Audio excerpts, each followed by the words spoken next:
Welcome back to the second talk of this afternoon of Architonic live talks here at ISH. I'm Simon Keane-Cowell, I'm the editor-in-chief, and I'm delighted. It's that I haven't seen you guys in ages. It's been a long, long time. I interviewed them yesterday somewhere else, and it was terrible. No, it was fantastic. It was fantastic, and they're back again. Gesa Hansen and Christian Haas, both very seasoned multidisciplinary designers who work on product design, on interiors, and etc., etc. Both German originally, but decided to leave. You ended up in Porto, in Portugal, and Gesa, you live in Paris. Yeah, because of the food. I moved before. Food. But I lost my voice. Yesterday I still had a voice. So now but Simon asked me some questions, and now I'm... Yeah, so now it sounds like she's the host of a late-night jazz program. These are going to be my last words. Smoky jazz program. And they're both long-time collaborators of Villeroy Boch, and they've kind of evolved. Gesa yesterday explained to me that she's sort of, it's almost like a family. In fact, you know the family who own Villeroy Boch. But today we have a very specific focus, which is we're looking at the stand concept that the guys developed for Villeroy Boch here at ISH. If you haven't been yet, please do go and see it. I got lost there yesterday. It was so kind of magical and labyrinthine. I don't know if that was the one of the aims, but it's sort of the spaces revealed themselves to you as you kind of went through, and they had different textures and different light levels and so on. There was quite a bit of storytelling going on there, I think. Yeah, I think it was definitely, that was our purpose, to really create a fair booth that feels like home. This is one of the key values of Villeroy Boch, to make you feel like home. And if we manage to keep you in the booth, and we did quite a long time because I saw you around for at least 1 hour, I guess we made a good job on that. Yeah, it's really a good place. I couldn't get out, that's why. and the flow is also made for this, that you get a little bit lost behind the walls. Fantastic. Maybe I start with a kind of general question, which is how, when you're developing a spatial design, I mean, how can you use it to represent a brand's identity? Yeah, for me, like spatial design in best case, especially on a fair booth, is a non-verbal way of communication. It's something very intuitive. It's what you feel from a brand, right? You don't have to put it in words. It's very emotional, and you feel attached, you feel dragged into. Spatial design is tremendously important, I think. Yeah, and I think you can see it at the booth from Villeroy Boch is very round, very soft, and it works with the values of the brand, of being a family brand. And you can just feel it's not very edgy. Everything is very inviting and calm and warm. I think when we talk about experience, don't we, the way you experience a space, but I think what we mean is like the effect it has on you on an emotional level, I think. Yeah, definitely, because it's emotional products also. In the end of the day, we are in the bathroom. It's our private moment, right? And we want to feel inspired when we see bathrooms here at the fair. It's not necessarily that you want to go from small bathroom to small bathroom and see different styles. We interpreted everything a bit more fluid and organic. It's more like a vision.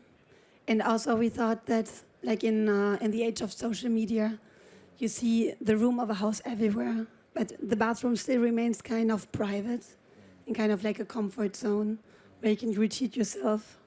And I think this is also what we wanted to do with the two contrasts of the light and the dark concept, to have this feeling of being, in a way, protected, from the outer world.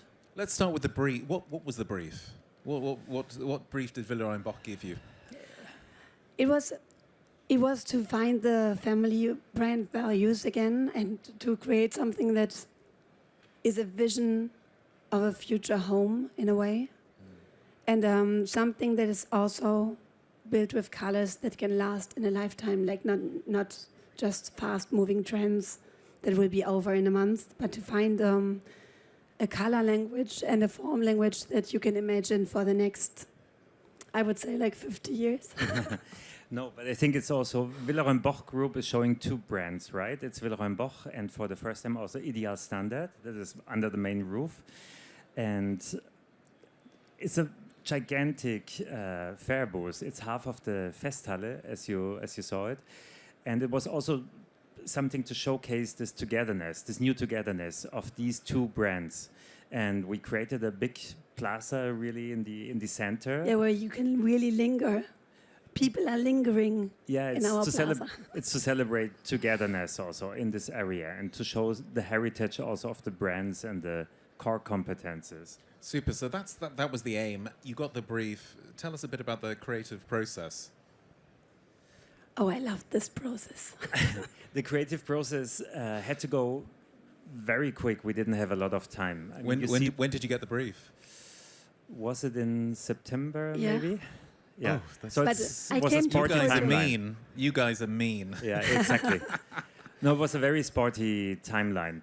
But we had these intensive days in Porto at your studio, and it was very fluent though, because when we found these round forms and there were ways to create the volumes, afterwards we decided to gather the colors. I mean, it started all a bit by defining what we don't want. Yes, Basically, yeah, also sure. What did you not want? we didn't want blue light. We didn't want boxes, one box Too after much the other. logos, too many logos. Too many logos, exactly. We didn't want that people feel trapped in a small booth. We wanted this fluidity that we were talking And about. also not too much light. Yeah. Yeah. Yeah, more like a cozy feeling, basically. We wanted people to feel comfortable at the booth, spend time there as you did, telling your colleagues, friends, whatever, you have to go to Villeroy Boch and see the booth. And this was a bit our goal, right? Yeah. And in color terms, we were designing in midtones, which are this is the new vision for homes, because you always have these electronic, high-pitched colors that electronic labels use, or maybe that you can see in Apple stores also, this like slightly violet. And we wanted to design in these home colors, which are more midtones, dark colors. And even when they are light colors, they always look like as if you throw just a hand of earth inside the pigments. So that you really get this comfort feeling again, because colors can have a huge impact on comfort and coziness. But when I think about, there's something specific about fair stands, which is, you're doing really well. I can still understand you. There's something really specific about fair stands because they have, obviously, they're temporary spaces, and they show products. This is their raison d'etre, but also it's about circulation as well. I guess, what role does color play in that? Do you use color to actually, as a guiding system? Yes, it was always a question about contrasts for us, because we didn't want to make it look like just one. You always have on booths very often these white spaces. And for us in homes and interior design, contrast and shadow and light is such an important theme. And so we changed it for the products, but also for the soul of the products, because Skylar is still in midtones, but much more colorful. Exactly. And then we have these huge themes of the very dark bathroom and the very light bathroom. But it's just, I think it's what annoys me most on fair booths is sometimes that you have the feeling it's just all the same, because I think in a home you would never design it that way. I mean, you don't have that sense, without, if everything is so uniform, you don't have a sense of discovery. There's no there's no texture. And we talk about, one talks about storytelling in the design of spaces. And I don't know what that means. I use the term as well, but I've never really kind of thought too much about what do we actually mean by that. How do you? I think with the brand of Villeroy Boch, it made it easy for us because they have such a rich heritage and they have these strong values, and they are coming from, how do you say that in English? From such a long time ago. How do you say that? No, they have such a history, such a legacy, basically, and since 276 years. They're doing their job, so it means they do something right, definitely, and that for us is a story to work with. It's just there's so much material. Exactly. Yeah. Tell me a bit about the tension between displaying products, showing products, and mise en scène. I mean, is there a particularly with the client as well? Client sitting here. You know, how to balance that between, because obviously the products have to be shown in their best light, and yet you don't want to do something too literal and too stark. Actually, in this case, we had complete liberty, I have the feeling. I mean, when we see the renderings that we did, because we built the fair booth, then we had to build it first. We built it in paper just to get a scale and an idea if the fluidity works. And then we rebuild everything in 3D, as you do nowadays, right? And you equip it with furniture. We wanted to inspire people because everybody knows how a normal bathroom looks like. And we wanted to generate more these generous spaces that blend living spaces together with bathroom wellness, me time. This was a bit our idea behind it. And actually we got completely free hand and we saw that it was really, our ideas were transformed almost one-to-one, I would say, right? Yeah, it was. It's very rare. Yes. That does not always happen. But this time it was really unbelievable because we really, you could see it from the 3D models when you go on the booth. This is what was built, in a way. Mm. What have you learned over the last 24 hours by watching people navigate the space? Because there's always, because you obviously you have this intention in mind, you imagine how users of the space, of a temporary space, are going to behave. But has anything struck you in particular? There was this really good quote, no? There was a really good what, sorry? A really good quote from one person who said that he would like to get it locked up in the booth and spend the night in one of the rooms. No, you learn, you see that people really spend a lot of time, and there's so many people, and this is also something about designing a fair booth. You have to have the people in mind that will go through the booth and will stand, and that you don't interrupt the circulation, basically. So while designing a fair booth, I think you have to plan a lot of empty space because it's never empty. It's always crowded. Right. And I think also sometimes you have to have these typical images, places where people can take photos. I think you have to have it in mind when you do a booth, where they will take a photo. Are you thinking already? I mean, there were a couple of very, very Instagrammable, more than a couple, Instagrammable we thought about that. Spots. Maybe by chance the project that you worked on for Villeroy Boch was very Instagrammable, artists, full color.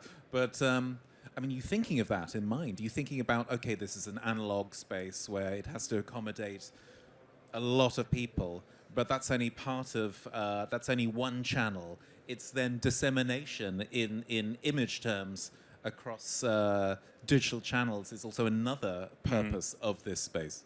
No, it's a bit like a good movie, I would say, right? How you navigate, you have different phases in movies, and actually we also try to create these tension moments. Of course, sometimes it's pure presentation of product, very beautiful in nice colors. Then you have surprises like artisan colors or octagon in this box that you have these endless mirror cabinet and so. And we try to create these exciting moments. And even some of the holes that give views into the other room where we have not been yet. I think that's also a tension moment. Exactly, around. yeah. No, we wanted to create like really open spaces and don't have the sensation you're clustered, or things work well together, I think. And this is mainly due to Gesa's color concept also, I would say. Is there something in particular you learned, each of you, in the process of working on this particular project? What was the most challenging thing for you, or the biggest problem, or where you feel like, okay, now I really learned something there? I think the most challenging problem was that we were running against time, basically, because we sit here, the fair booth is ready, and we know that there's a lot of preparation, lots of people behind it. This was the most challenging part, just to get things done, right? It was time because we had really a very good communication with the client, and we always have a very good communication because we know each other since such a long time. So it was very fluent. The only thing was time and sometimes material, like floors, everything that had to be ordered. It had to be so fast. I mean, you said it there. You've known each other for a long time.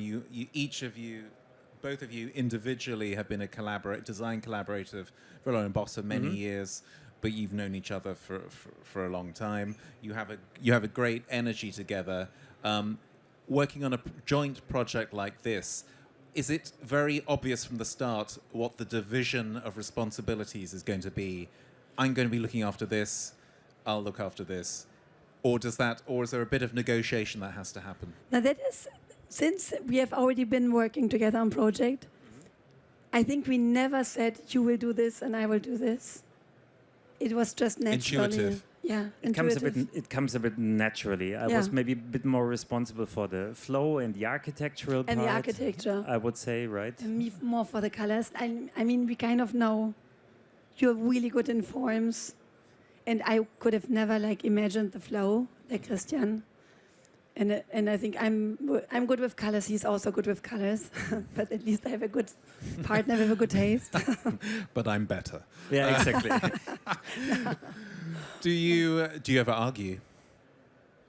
No. No. No. Do you have heated debates about creative debates? Never. No, also not, because we quite much agree on what is right and what is wrong. No. Yeah. Yeah. You're making me sick. This is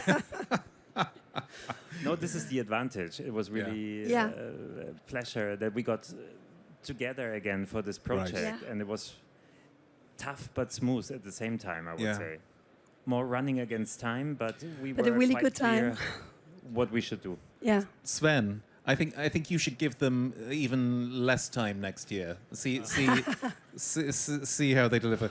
We're running out of time here, but I wanted to hand the microphone over to you, to the client, just to say a few words about what your expectation was. Come and join us, Sven. Thanks, Simon. Yeah, I think they both said it all. I think it started with the integration of Ideal Standard and Villeroy Boch. So now for the first time we have two global power brands that play on eye level. And the differentiation and bringing out that brand identity into space. And you said that rightly, we're talking about bathrooms and it's very important spaces of well-being, comfort. It was important to really differentiate these brands. And so I think when we brought these two in, that was not our first intention to start only in September. We had done some works before and then realized, okay, it's not strong enough. The differentiation between the two brands is not working. The stand concept is not where it needs to be. And then luckily we found these two beautiful and great people to help us with the stand design. And I think exactly that brief, you asked for the brief was together in the sense of togetherness. How can we create that togetherness of the two brands, the unity, but also the togetherness with our customers, our partners, from architects, designers, installers, retail, etc. But then be super distinct on the two brands. And I think the color concept perfectly matched, and the difference, a little bit more soft, organic shapes, that fluidity you were talking about for Villeroy Boch was the perfect fit, Ideal Standard based on what Roberto is doing for the last 5-6 years in his design. Very minimalistic, very clear lines. So I think being there on the stand, I think we couldn't have done better. I think the timing, yes, next time they only get 2 months to get it done. No, but I think it was still early enough. It was a hell of a ride, but I think the result gives us and gives both of them really right. And you felt well. Many people come and come back and say it's so nice to be here. It's so comfortable. It's so quiet for a stand design. So people really like to join us, and we create that. And I think Christian said it. It's about creating a feeling of home, and that's what we're about as a brand, as a company. And I think we perfectly brought that into real living spaces and to a stand concept. Did you want to say something in No, response to that? I wanted to say this was also something very special for me that I didn't have so much in mind. We also designed the hospitality area. So we have a bar, Yes, we that's have right. a coffee, we have a restaurant, and everything is really designed with attention to the detail, I would say.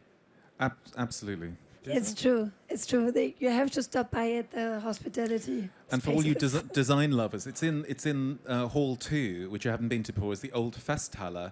Yes. So I mean, which in itself is a real architectural treat. So I mean, this is it's where Tina Turner was playing when she was still alive. Fun fact. I mean, if the one thing just to convince you, tip you over and to convince you must go. That was it. Guys, thanks so much. I'm sorry it's so rushed. Thanks so much. I mean, you've done a brilliant job. It's a wonderful wonderful concept, and it's been Thanks, executed so well. Gesa, Christian, No voice. Sven as well from Villeroy Boch, and sorry, I should have said at the start also Ideal Standard, or for English people, Ideal Standard. That's it. Thank you. Thank you so much.